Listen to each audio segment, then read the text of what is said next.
Oh, hello. Yes. This morning I just want to talk quickly about a piece in the Daily Mail from Dan Wootton. Dan Wootton from GB News. Him, yeah, herd immunity guy. Anyway, yes, yeah, piece for the Mail where he was saying we really must discuss Islamic terrorism in this country. It's absolutely vital. We talk about it. And in his piece, he actually quotes somebody from Islam, believe it or not. He incorrectly calls the guy Sohail Ahmed. Now, as far as I can make out, Sohail Ahmed is a famous Pakistani comedian. I don't think he means him.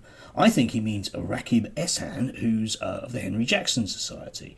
Anyway, Dan Wootton sort of points to an interview with this guy. Oddly, no video of it on the GB News site, so obviously not really that important to GB News. But he said, speaking on GB News this afternoon, he said, when it comes to Islamic extremism in particular, I would say the Islamic ideology creates this structure that funnels genuine grievances that people have, and perhaps mental health issues, into a particular direction, a direction towards violence.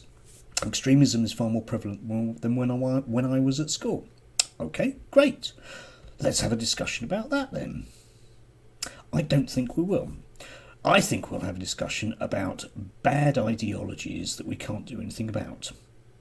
You can wail and talk about people sitting in their bedrooms being radicalised, but unless you say to yourself, why are they? Yeah, lots of people sit in their bedrooms and aren't radicalised. So what is it about, for example, certain sections of young Muslims in Britain that feel alienated from society? Why would they do that? Well, we'd like at times like this to sort of mention elephants in the room, and of course one of the huge ones is racism. If you live in a racist society, particularly say if you're a British Somali and people don't want you there, your experience might well start to be coloured by that. Yeah?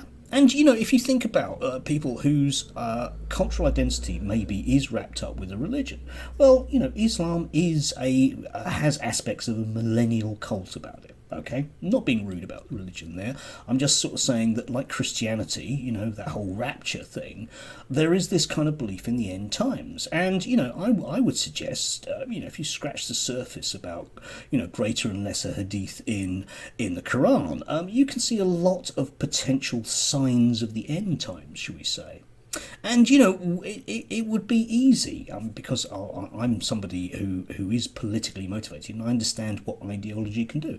I think it's easy for somebody to look around them and think, yeah, that strikes me as sensible. Now, those perhaps are the kind of discussions we need to have. I don't think we will.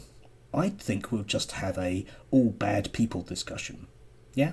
Yeah. Why did he do that? Oh, he's just a bad man. Oh, well, that's okay then. That means there's nothing we can do about it, so we won't. You need this deeper discussion about what's going on as to why people want to become violent. Why did Joe Cox's murderer become violent? Well, he was radicalised in his bedroom.